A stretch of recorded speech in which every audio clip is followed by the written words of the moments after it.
Good morning. Today's daf is Yoma Ayin Ches. We are on Ayin Zayin, 14 lines up. The line is going to begin Chalukah. We're going to start the next word, Matkif. We're going to start with our sponsors now because we have a lot of ground to cover.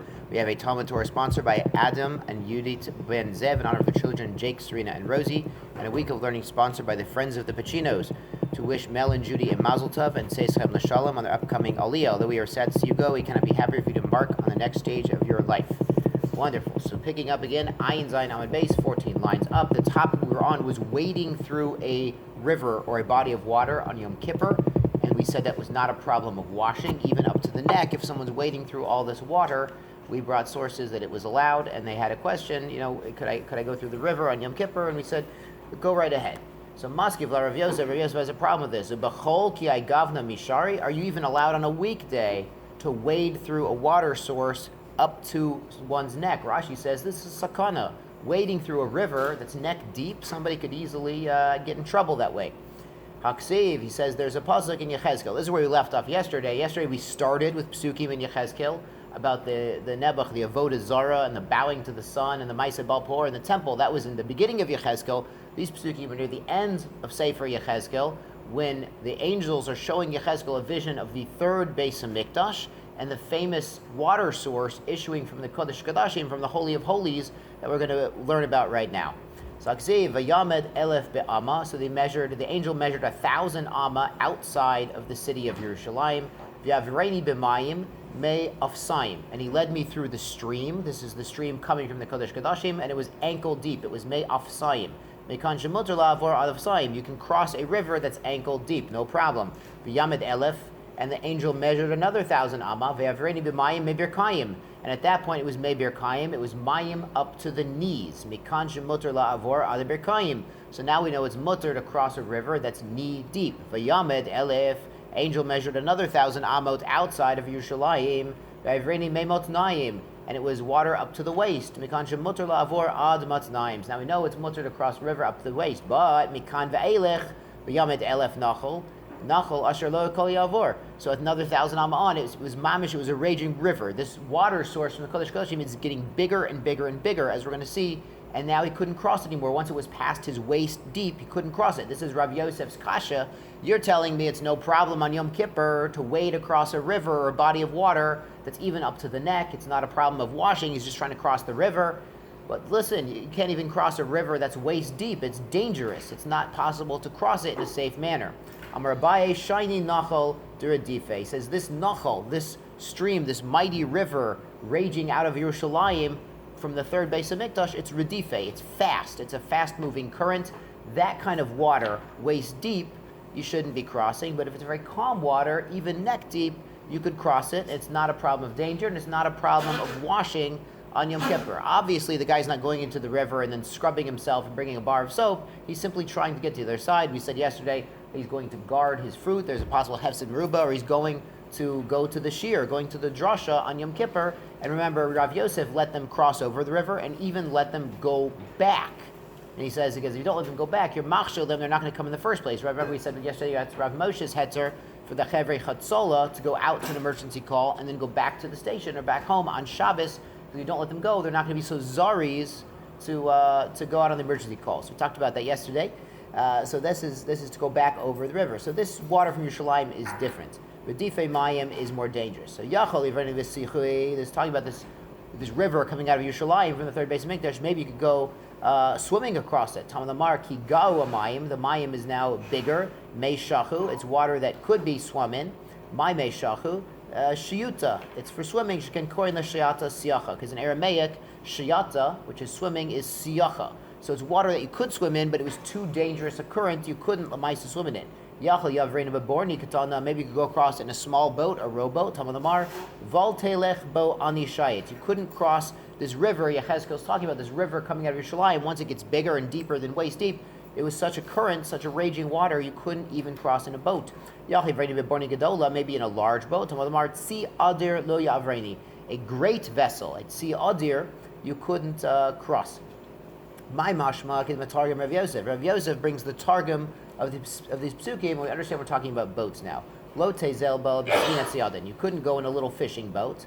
Uvorni rabti lo teguzena. And this is the Targum. Even in a large cargo ship, a big tanker ship, you couldn't cross this river. It had such a force to it. Amar Rav Yehuda ben Pazi, ach af malach hamavis ein lo reshut la'avor betecho. Even the angel of death could not cross this mighty river, which will come out of the Kodesh Kodashim in the third temple. Why? K'siv hacha bal telech ba'ani shayit. It couldn't cross it. This boat, we understood this as a boat before in the Targum. K'siv hasam mishut ba'aretz. So this is this famous pasuk at the beginning of Eov.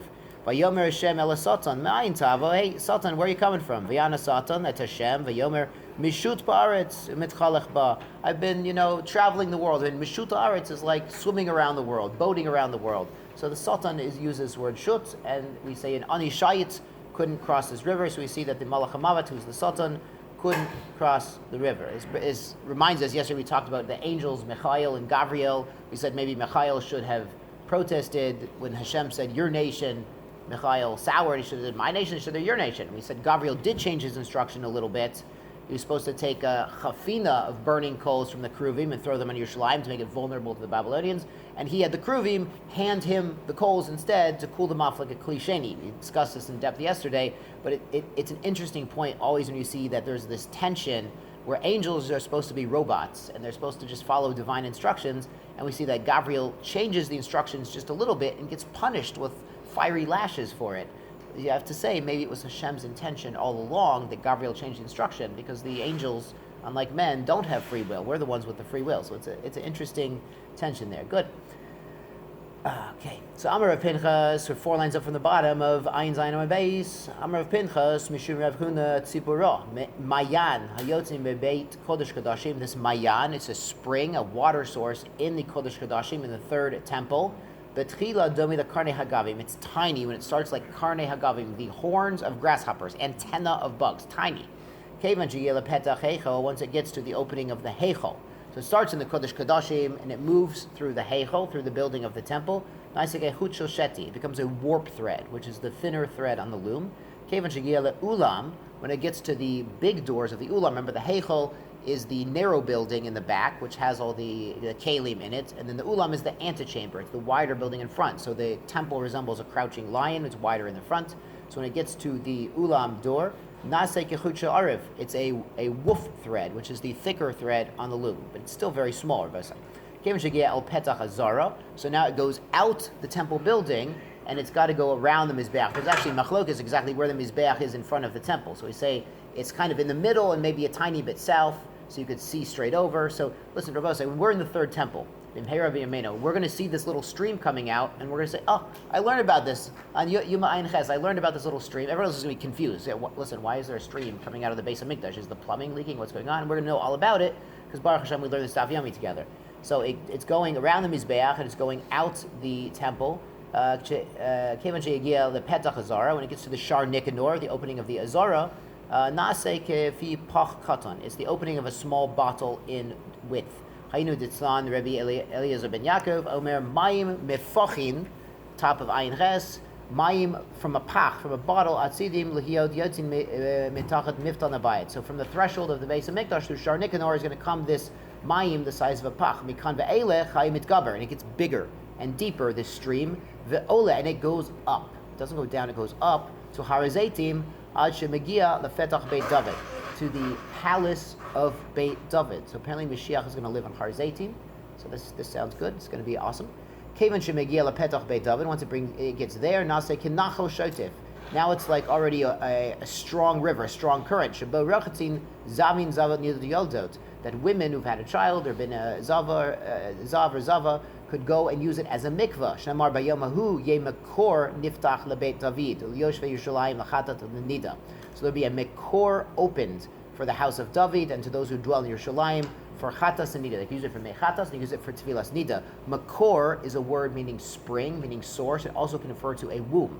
So we see that after childbirth, this could be used as for purification. Rav Yosef Mikan Remez. Rav Yosef says there's a hint here.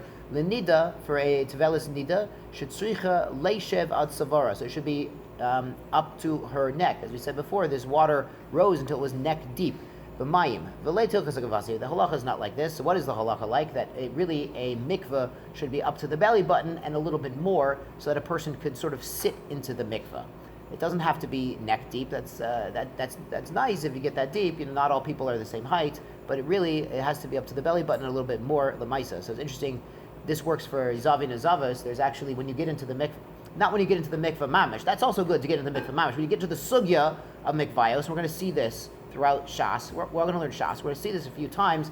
There's a chiluk between a nida and kalim. When you're tovel your kalim, when you buy new kalim made by non-Jews and you want to put them in the mikveh, that's the mitzvah. Or a nida to latayr labaila, going to the mikveh. That even standing water works for that. As long as it's rainwater or spring water that's gathered in one place, that's good enough. But for a zav and a zava, you want a mayan or a river. You want flowing water. There's this distinction in halacha. So this was a mayan. There's mamish a mayan in the Kodesh Kodashim that's getting bigger and bigger until it's deep enough by Har Hazeitim, by the palace of Melech HaMashiach, that they can use it as a mikveh. It's amazing to think that there's a mikveh for women right by the palace of Melech HaMashiach. It's not such a kasha. We learned a Gemara in Brachos that David HaMelech would tell the other kings. The other kings were sleeping in, and David HaMelech says, I wake up early and women bring me shailas about their afterbirth, the placenta that they see, latahar lem labaila, that to rule for them if it's tamei or tahor, if it was a miscarriage lo aleinu, or if it was something where they could be tahor still. So David HaMelech and Melech HaMashiach will be involved in shailas of halacha lemaisa, and they'll have a mikveh there on site. It's beautiful. So we are on Ayin Ches, the last of the narrow lines. Skip the parentheses. We're getting back to shoes. We said you could walk through a stream on Yom Kippur, even wearing your shoes. We never said you have to take off your shoes because you're not wearing shoes on Yom Kippur. Now the Gemara asks, Shabbos deika minol mai. What about walking through a stream on Shabbos wearing your shoes? Because on Shabbos you wear your Shabbos shoes. On Yom Kippur you don't wear your Shabbos shoes. Amar Nechemia chotnei devei Nesiah. So Nechemia, who had married the daughter of the Nasi, he says, Ana chazite l'Rebbe Amir Riasi. I saw Amir Riasi, or Gedolei Ador, dematu urkama demaya. Vavru derech malbush. They walked through a pool of water on Shabbos, and it was derech malbush. They were wearing their clothing, including their shoes. They had their shoes on, walking through water on Shabbos. So the Gemara says, Teinach minol, sandal ma'ikal meimar. So it's fine for a shoe, which is mamish laced on, it's attached, but a sandal, where it should have more concern. A sandal is strapped on, you might come to unstrap it on Shabbos. So wait, Rabbi Sai, we were talking about in Smichas Chaver, washing things on Shabbos, like clothing, like shaking dust of clothing, and shoes also we mentioned. So what about walking through water in your Shabbos shoes? Is that cleaning your shoes? So we say that leather shoes are harder, and maybe you could put water, you can go through water or put water on Shabbos shoes perhaps, depending on what they're made of, we're not really concerned you're going to be washing them. It doesn't really allow a laundering just to get your shoes wet, your leather shoes wet on Shabbos. So I am there, so we don't have shir tonight, but in general, the Smichas Chaver, we are endorsing that in the Daf Yomi too, so it's very good to learn halacha lemaisa about Shabbos. It's very important. So they would let them walk through water with their Shabbos shoes. But a sandal is different, because a sandal is easier to take off, and we're concerned somebody might take off his sandals and carry them in Rishus Rabim while he's walking through this body of water.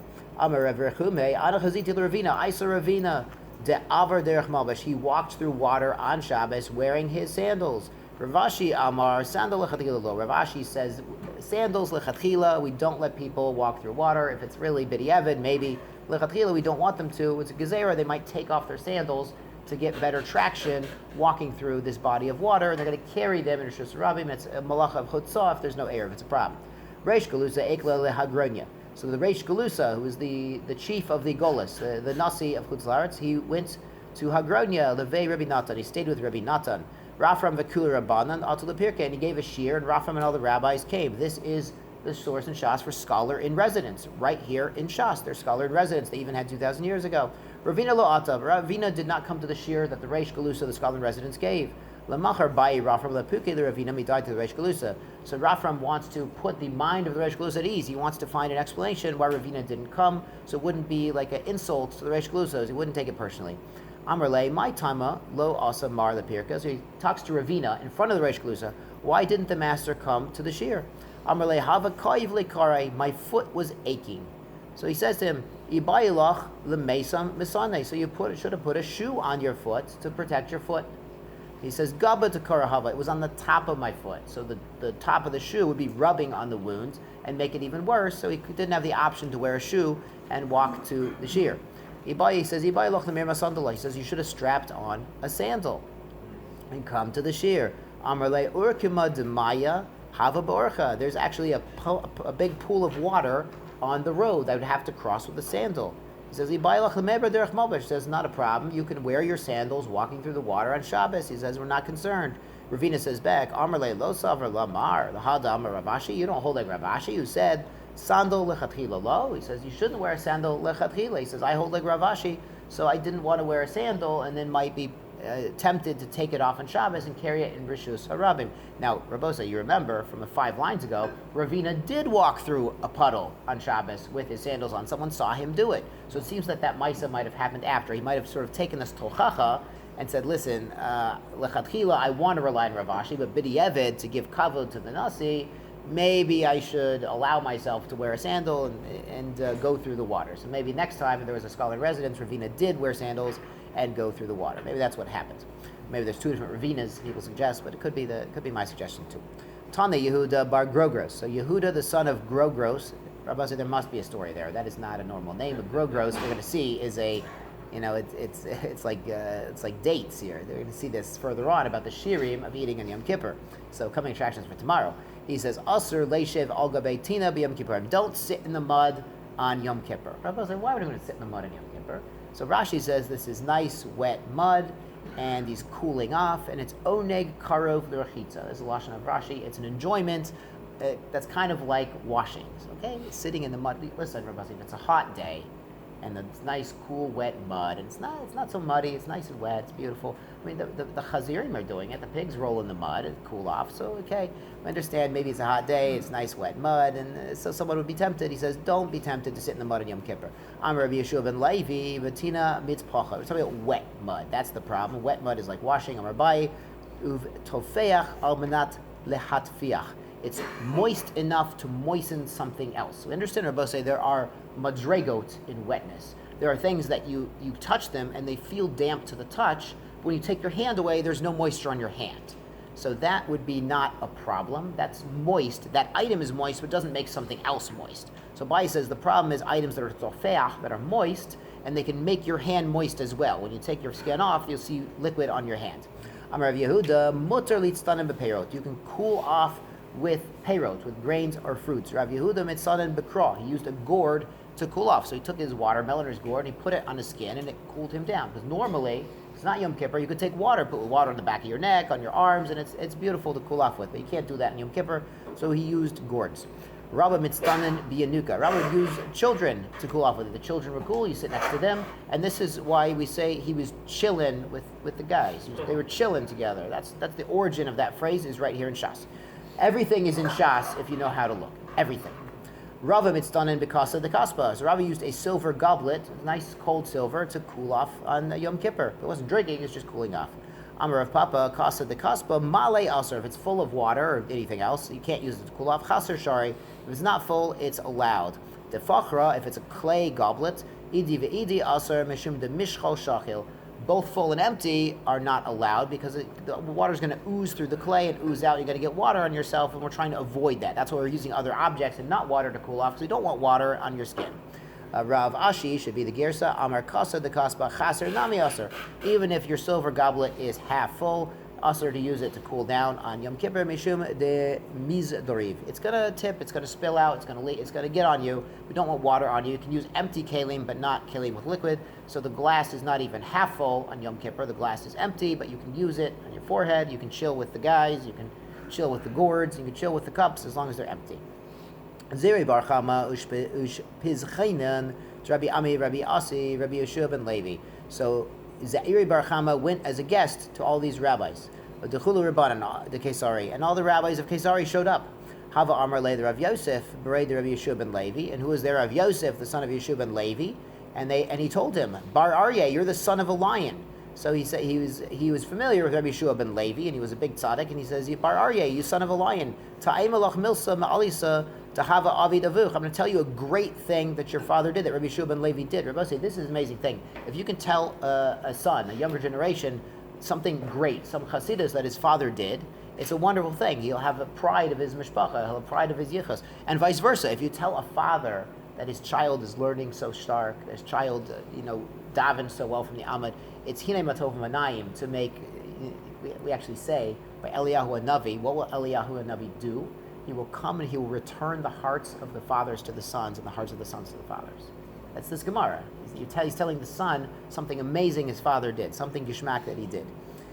He says, mitpachat hayalo. He would take a towel, erev Yom Kippurim, v'shoyat b'mayim. He'd soak it in water, v'osei kamin kelim neguvim, and then he would dry it out. So he'd have this towel that it was soaked, and now it's dried out. But you understand, there's a little bit of residual moisture in the towel. Again, not enough moisture to get water on something else, but enough moisture that it feels cool to the touch. That there's a little bit of water still trapped inside. Lamachar, and then the next day on Yom Kippur, mekaneach ba, he would use this towel, this slightly moist towel, and he would use it on panav yadav regalav, on his face and his hands and his feet. So he's not really washing, but he's just wiping his face and his hands and his feet with this towel that has just a tiny bit of residual moisture, but it's been basically dried out. But it's a cooling towel, say. Erev Tisha B'Av, and on Erev Tisha B'Av, shoyota b'mayim, he would soak the towel in water. Lemachar mavira al gabe einav, and he would use this towel, and it's still wet. It's not fully wrung out. It's still a little bit damp because it left overnight. He would use it to wipe his eyes. So we actually say lemaisa. It's lemaisa. We should not have a Tisha B'Av this year, but if we happen to Nebuch have a Tisha B'Av this year, we should all be in Yerushalayim first and building a temple and seeing a stream of water going to Beis David and using it as a mikvah. That's what we should be doing. But if Nebuch we have a Tisha B'Av, then the poskim say once you wash your hands up to the knuckles, so you could use a little bit of water to get the schmutz out of the eyes. So that's what we're talking about. He's not mamish washing his face. He's getting the schmutz, the eye schmutz off. He's just removing the schmutz. That's what he's doing with his towel. V'chen ki asa Rabba bar Mari amar be'erev Tisha B'Av. So we're going to see he switches around. He says be'erev Tisha B'Av mevin lo mitzpachad. He brought the towel v'shoyata b'mayim, and he soaked it in mayim erev Tisha B'Av. Menicha tacham mershtav. He'd leave it under his head like a pillow, and the water would kind of dry out. The machar mekaneach panav yadav raglav. So the first version on Yom Kippur, he was washing his panav yadav raglav, his face, hands, and feet, and here it's still going on Tisha B'Av. Yom Kippurim mevin lo mitpachad v'shoyato b'mayim v'oseyato kemin kelim neguvim. On Yom Kippur, he would soak the towel in water and then wring it out before Yom Kippur, not doing schita, and then use it lemachar mavira al gabe einav. And the next day on Yom Kippur, he would wipe his eyes. So the first version had on Tisha B'Av he was wiping his eyes. The next version had on Yom Kippur he was wiping his eyes with a dried out towel. Amalei Rav Yaakov, the Rabbi Yirmiyah bar Tachlifa, Ibka Amarlan. You told us the reverse version. You switched Yom Kippur and Tisha B'Av the first time around. Azvidach Chita, and we told you there'd be a schita problem if you left the towel a little bit damp on Yom Kippur. Yom Kippur is Asr b'Malacha. If you hadn't wrung out the towel in advance and got it, maybe they whipped the water out, wrung the water out. If you hadn't done that in advance, you'd have this wet towel on Yom Kippur. And if you're wiping your face with a soaking wet towel, you're going to come to schita. That would be an issue. Good. Amar Rav Menashe bar Tachlifa, Amar Rav Amram, Amar Rabba bar Chana. So Rav Menashe bar Tachlifa says, Shalu as Rabbi Elazar, Zakin Yoshe B'Yeshiva, is an elder who's already sitting in yeshiva. In this case, it means the Sanhedrin. We had this Gemara in Sanhedrin, a similar Gemara, asking this question. Tzarich little reshut lahater bechorot, o eno tzarich. Does he need official permission? Does he need a license to matir bechorot? What's going on? A bechor animal we give to Saeed, or any Kohen, but Saeed's in the front row, so we're going to give it to Saeed today. So we give him a bechor. Your bechor animal you give to the Kohen, and the Kohen has to bring it as a karban, but if it gets a mum, he can eat it in the backyard as a barbecue, as chulin, and invite all the friends, as kishmak. So the issue was, Kohanim sometimes would put a little peanut butter, I'm not giving any ideas, but they put a little peanut butter on the ear of the animal, and the other animal would come and take a little bite, and then they'd come show it to the Chacham. Oh, is this a mum? Yeah, that's a mum. And now they could eat it in the backyard. They didn't have to schlep it to the temple. So he said, it's the same as like shechutei chutz. We talked about maybe there's a taiva. Oh, we want to eat meat in our backyard. We want to eat slug. We want to eat meat outside the temple without having to go through all the rigmarole and waiting in line at the Mishkan or at the temple. So here too, sometimes the Kohanim or Chashudim were suspected of causing muming on their animals. So maybe you need a real expert to determine if this mum is a real mum or if the Kohen, did shtick and now it's a mum. So you really needed expertise to determine if it was a mum. There's actually Gemara in Sanhedrin. Rabbi Yehuda Nasi spent 18 months on a farm to figure out all the muming, to become an expert in what's a mum over, a temporary mum, and a mum kavua, a permanent mum that's going to be allow this animal to be eaten outside of the temples. It's an amazing thing. So it needed a lot of expertise to dan a mum. So the shaila here is, someone's already in the Sanhedrin. He's already a gadol hador. He's already an expert. Does he need to get official permission from the nasi to be a judge on mumin or not? What question are we asking? Hada Amar Rav Idi bar Avin. This is what he's really asking. Like what Rav Idi bar Avin said, Davar ze hanichu lechem levei nasiya. This item we left for the household of the nasi, of the president, kidei lechit gader bo, to get, Rashi says lashon gedula, to get respect.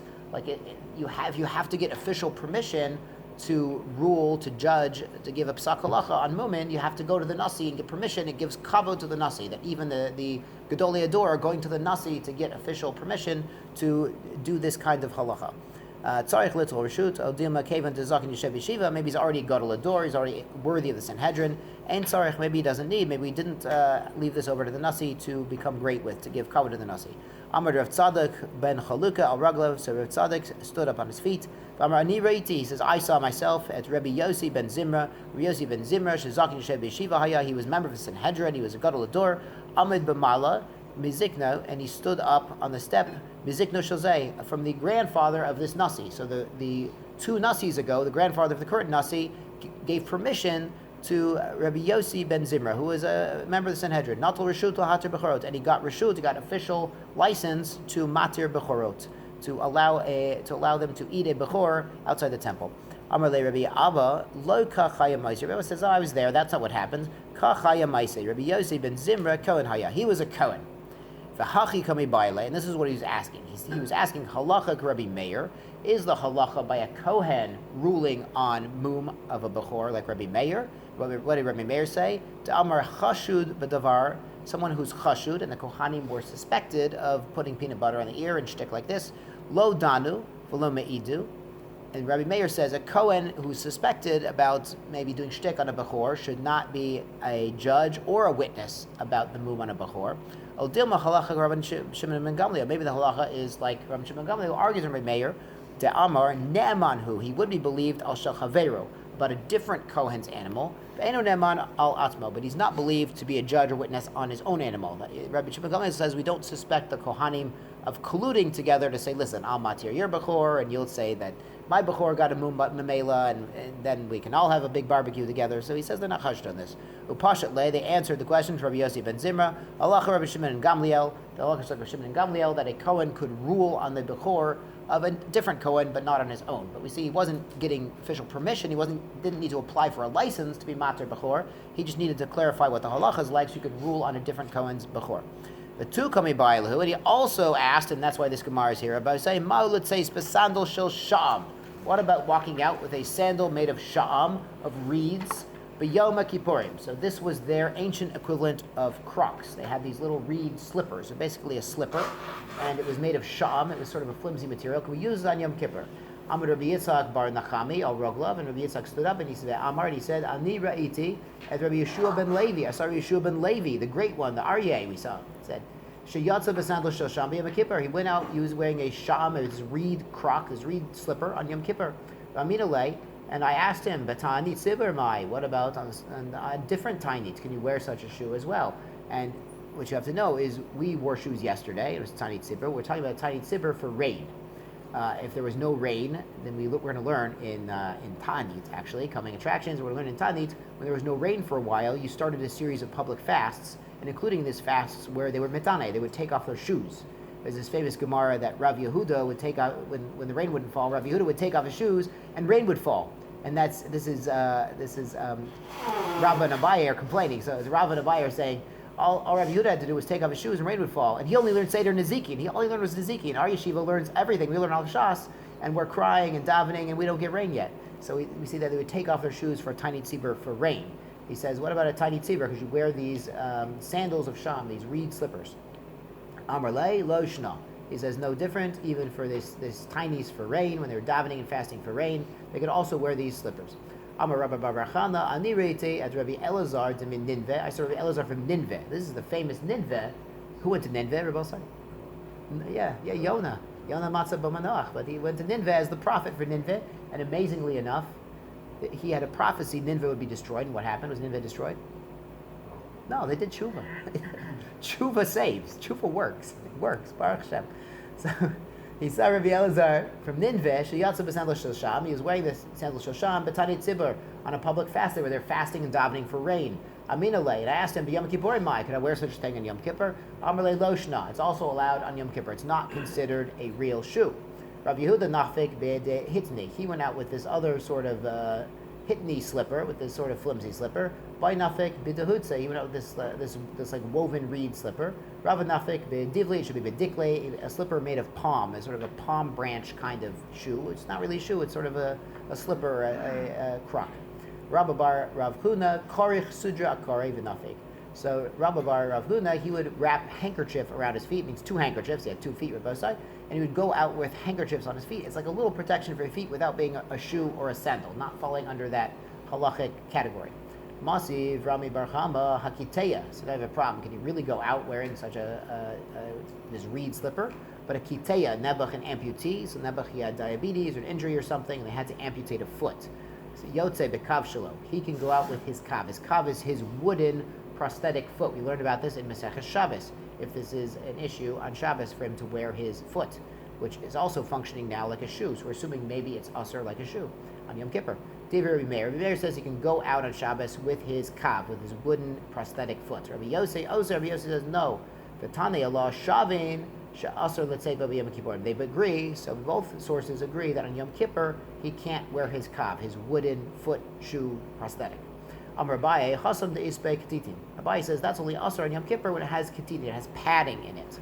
So it would be sort of a picture like a clog, like a wooden clog, and on the bottom there's padding because he has this stump, and for the comfort of his stump we put pads in the bottom of this kav, of this prosthetic, so he can walk in it comfortably. Mishum Tanug, and it's actually an issue of Tanug. So Abai is saying it's not necessarily that we consider it a shoe on Yom Kippur. We consider it a Tanug, that he's stepping on these nice pads that are protecting his foot on Yom Kippur. Amarle Rava, Ilav Manahu, says if this kav, this wooden prosthetic, is not a kli, Ketiti Mishave Lamana, it's just putting a pad in it can make it a kli. So it's not a kli, what are you making it a kli? But just putting a pad in it for the comfort of his stump.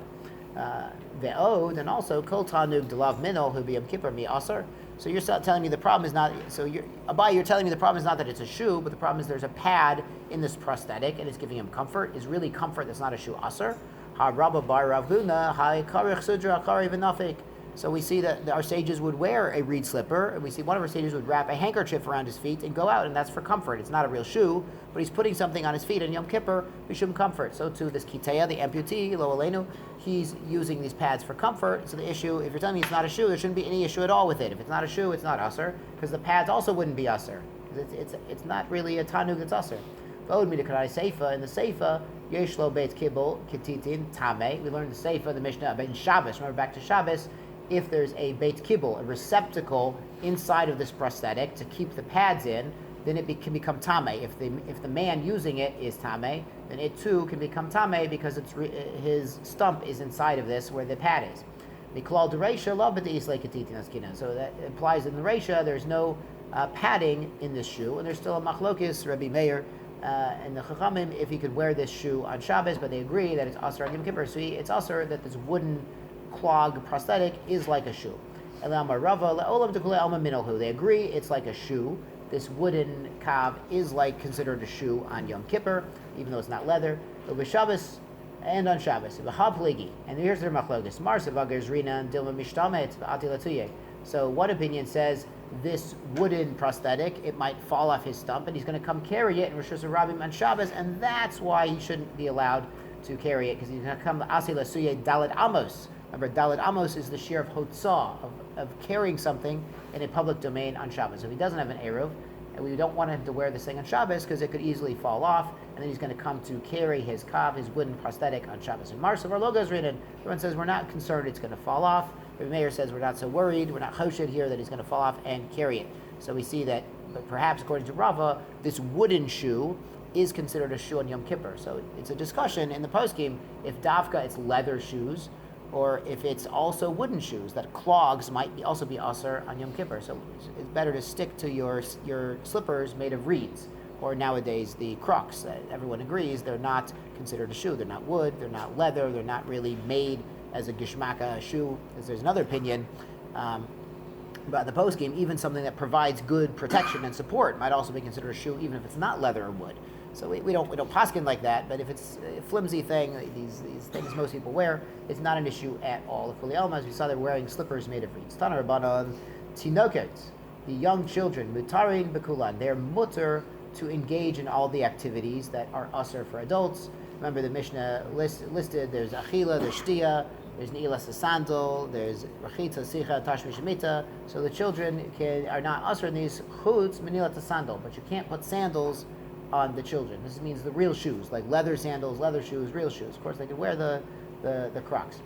Maishnani is the sandal. What's different about wearing shoes? The amrei inshe. People are going to say, the amrei inshe avdulei. That people are going to see children wearing sandals and wearing shoes on Yom Kippur and say the grown-ups put the shoes on the children. So what? So if children are mutter to wear shoes, what's the problem with grown-ups putting them on? So there's a whole sugya. The sugya is called katan ochel nevelas. So what if you see a katan and he's eating a nevela? Do you have an obligation to stop him? He's a katan, so he's not bar mitzvah, he's not chayiv, but he's eating something and you know it's a nevela, you know it's not kosher, you know it doesn't have a hechsher, should you scream at the boy and stop him? So mishum chinuch, good. Who has a mitzvah of chinuch? Anyone know? Parents. So we say, if you're the boy's father, yes, be megayer, growl at him, scream at him, and make sure he's mafresh from the velas. But we say there's no general obligation if a katan is doing something that's not mutter. There's no general obligation to run in and stop him. There's no obligation on the sibur. The obligation is on the parents to be machanach him and to stop him. That's katan ochel nevelos. But you can't machil him nevelos. You can't feed a katan nevelos. God forbid. Not just the parents, but anyone can't give a child something usher. So we have to be careful if we're handing out candy at shul. It has to have a hechsher of both sides. It's pashtas. You have to give the kids candy with a hechsher. I've had an issue sometimes. Someone gave a kid candy at shul. There's no hechsher on it. Okay, maybe it was kosher, fine. There's a hechsher on the bag, whatever. But you have to be careful not to be machil them nevelis. That's on anybody. So here too, if you're putting a shoe on a katan on Yom Kippur, it just doesn't look right. Now, a katan, it's a gurdin. He's a katan. He's not chayiv in the mitzvahs yet. But for a gadol to put a shoe on a katan on Yom Kippur, it just looks wrong. It's like machil nevelis. That's the issue there. But really, it's the parent's obligation to be machanech and to separate them from isurim. But you can't give a child an isur, just like we don't hand a nazir a glass of grape juice. We don't do that kind of thing. But for a katan also, we want to be careful to prepare them. Of course, if you hear a katan saying lashon hara, something like this, something where never people get used to certain things. If someone starts saying lashon hara at a young age and they keep going and going and no one tells them to stop, then it's very hard to change. And we see this in the Tanakh and in the Chumash by Esav. That Esav didn't get a proper chinuch because his father said, well, let him do his thing. He's coming to me, he's paying respect. I'm not giving proper chinuch. David HaMelech and Avshalom. That Avshalom never got a proper rebuke from his father and ended up going really off the derech and starting a civil war. So it's really, that's what we said yesterday, it's a mitzvah to rebuke only when things are heard. So we understand that Chazal say we pull with the right and we push with the left because the right is stronger than the left. You pull people closer, and the method of Aaron HaKohen, how Aaron HaKohen would help raise people up and prevent fights and bring peace between husband and wife, Aaron HaKohen would go and make friends with them. Chazal say Aaron HaKohen would go personally and put his arm around them, make friends, how you doing? And the person who's got the problem would say, Aaron HaKohen is my friend. I can't scream at my kids. I can't throw plates in my kitchen when my wife burns the dinner. I can't act like that. Aaron HaKohen is my friend. I'm a chashuv guy. I can't act like an animal. So just memela, by befriending someone and bringing them into your circle, bringing them close to you, being a chaver with them, then you can raise someone's level because they're not going to want to act badly. They're going to want to act like your friend because they're your friend. So memela, we lift everyone up like this. This is katan ochel nevelos. This is, you don't want to put sandals on the kids, but we want everyone to be raised to a higher level, but not by screaming at them and rebuking them and insulting them, but by really getting together with them and being chaverim. So maybe that's why they had a problem, that Tzaddikim and Yerushalayim had a problem befriending the Ovdei Avodah Zarah and lifting them to the next level. That's why they didn't protest, perhaps. So we're trying to be more tzchus from yesterday's daf. So good. So they couldn't wear sandals on the kids. Mai shnani let sandal. Why? Damrei inshe avdulei. That they'd say that the adults, the parents, put the sandals on. Hanach nami. What if you see a child who's freshly washed and anointed on Yom Kippur. Amrei Inshe Avdule. The parents washed him and anointed him on Yom Kippur, and that's a problem. It's a bigger problem because the parents are going to get wet and get oil on them. So the parents are going to come to be washed and oiled, mamela, by washing the children. So that's a big problem. So rechitza v'sicha eimar me'etmol avdile. So if a child is clean and oiled, to say, listen, they did it Erev Yom Kippur, right before Mincha, they gave everybody a bath. That's gishmak to do, we make our children take a bath Erev Shabbos, even if they don't need it. At least Erev Shabbos, even if you don't need, at least once a week, it's very good, very gishmak. We're going to see bathing is a good segula here. We're going to see that coming up.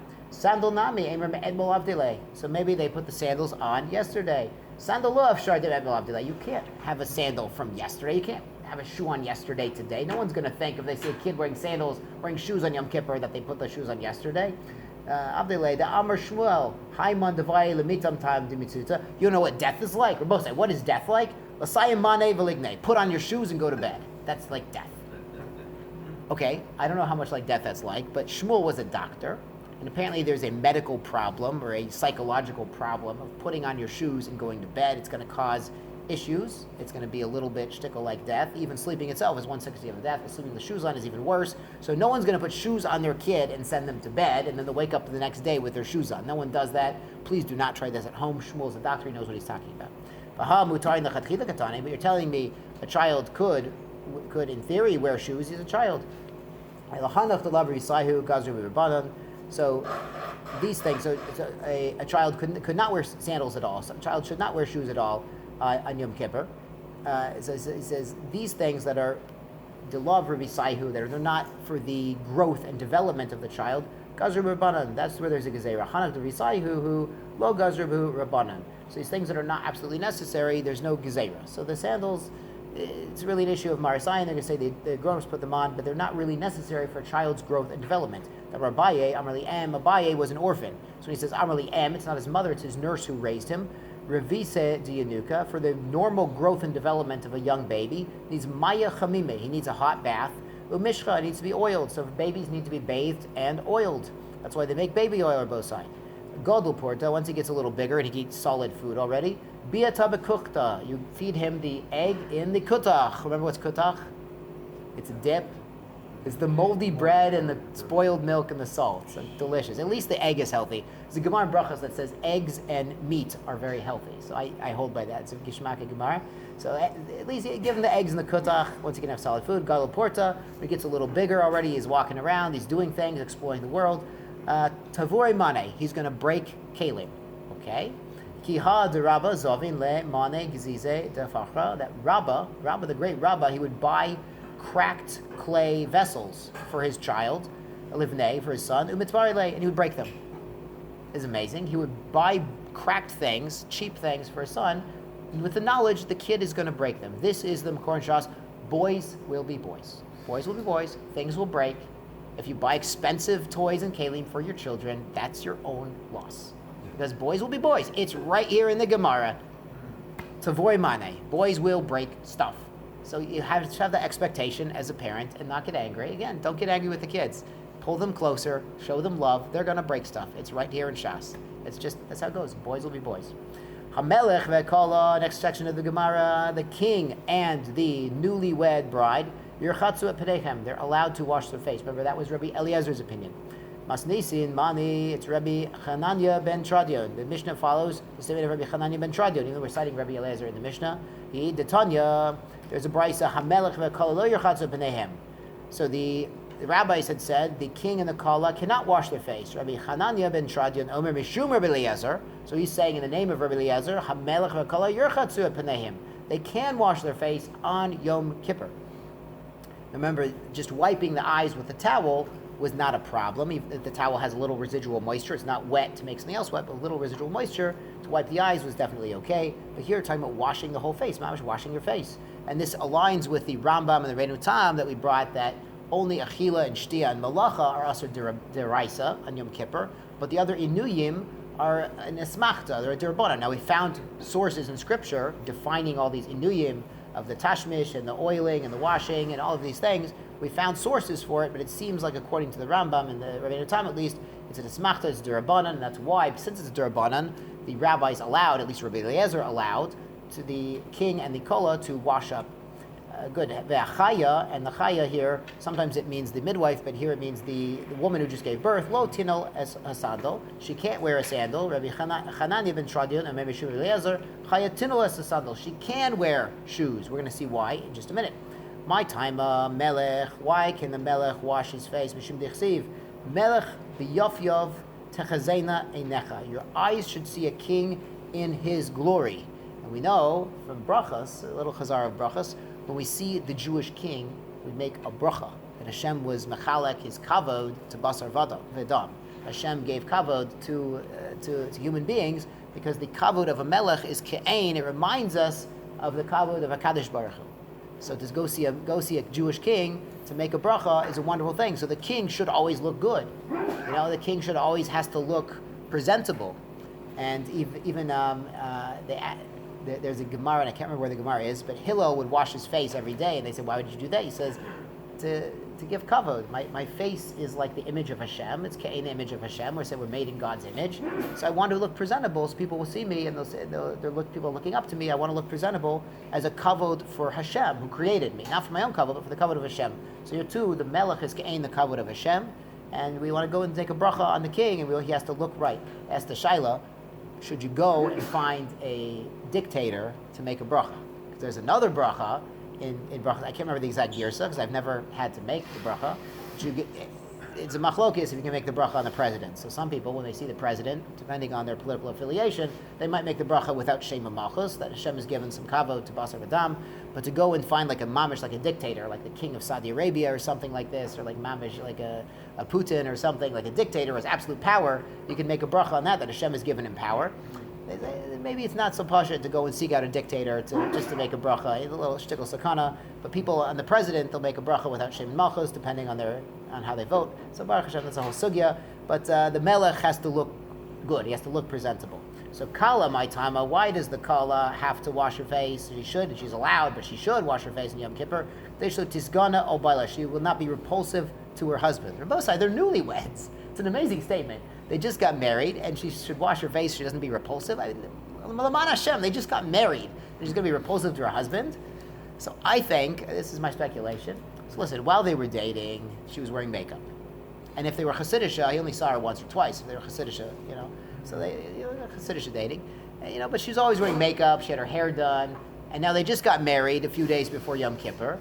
And it's Yom Kippur. She can't wear the makeup. She can't wash her face. God forbid. If she will, at least let her wash her face and look presentable. Otherwise, it's shocking. Shocking. The chassan was under the impression.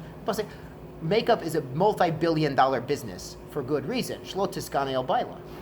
And chachamim allow peddlers to come in and sell tachshitin, sell cosmetics. It's throughout Shas. There are many places where we mention that it's big business to go into cosmetics. They had tachshite nashim. Special clothing and makeup for women is very important. We mentioned yesterday that an inui is not having relations. If remember what Lavan told Yaakov, if you're ma'ane, my daughters, not having relations with them, reducing that with them, reducing the attention they're getting, we see it's very important for a woman's self-esteem that she looks good to her husband. It's very important. And Lamaisa, if your wife makes an effort to look good, whether it's going to the gym, putting on makeup, wearing nice clothing, you should appreciate that. She's making an effort. It's time. It's tircha. She's putting work into it. Shlo tiskane el baila. It's right here in Shas. A woman wants to be loved and beautiful and appreciated, and if she's putting in the effort, it's up to us, the husbands, to notice that and praise her for that. Because whatever you praise a woman for, you get more of. If you praise her for cooking, you get more cooking. If you praise her for looking good, she'll try to look good. If you praise her for raising the kids in a nice way and speaking to them calmly, she'll make an effort to do that. So this is, again, the same concept we talked about the children. You pull them close with the right. Sometimes you have to push with the left, but you're definitely pulling with the right. Whatever you appreciate someone for, they'll try to do it. People, Baruch Hashem, most people, most of the time, normal people, not psychopaths, but people are people pleasers. People want to get along. If you praise them, you get more of what you praise. You always get more of what you praise. So be careful what you praise. Because if you praise people for the wrong thing, you get more of the wrong thing. But here, it's beautiful. This woman is making an effort to wash her face. So at least on Yom Kippur, where she doesn't have even makeup, she's lo tiskani al baila. They're newlywed. She doesn't want to shock her husband, who's seeing her for the first time, perhaps without makeup. Amar le Rav the Rev Chia Kala ad kama. How far does the extension of Kala go? How long is the heter? Amar le Kidatanya, like the Brisa says, Ein monin tachshitin min akala kol shloshim yom. we don't withhold makeup from the kala all 30 days. This is a nebuch case. What happens if the mother of the bride passed away on the wedding day? And the Gemara says, if they already ordered all the food, the catering's already been done, everything is set up, we let the wedding go forward. And L'man Hashem, her mother just died, but what would the mother have wanted? She would have wanted her daughter to have her beautiful wedding. It's already set up, it's already ready to go. And then the Avelis, the mourning, kicks in after the Sheva Brachas. But we say even though she's now in mourning after the Sheva Brachas, all 30 days she gets to put on makeup. Because she's a kala. She's a kala. She should look good. She should make the effort and start this marriage, this relationship off on the right foot and the right face. A chaya, titulus a sandal, the chaya can wear shoes, according to Rei Eliezer, mishum tzina, because the floor is very cold. A chaya was in sakana. She just gave birth, and we let her be mechala Shabbos to take care of her medical condition. She just gave birth. She's in danger, so she shouldn't be walking barefoot or wearing slippers on the cold floor. She can wear mamish sandals. Amar Shmuel, im machmat sakana akrav mutter. If there's scorpions around, even everybody can wear shoes. So if there are scorpions on Yom Kippur, if I see you in shoes on Yom Kippur, I'm going to know that there were scorpions outside your house on the way to shul. That's what it is. So, we are caught up. Baruch Hashem.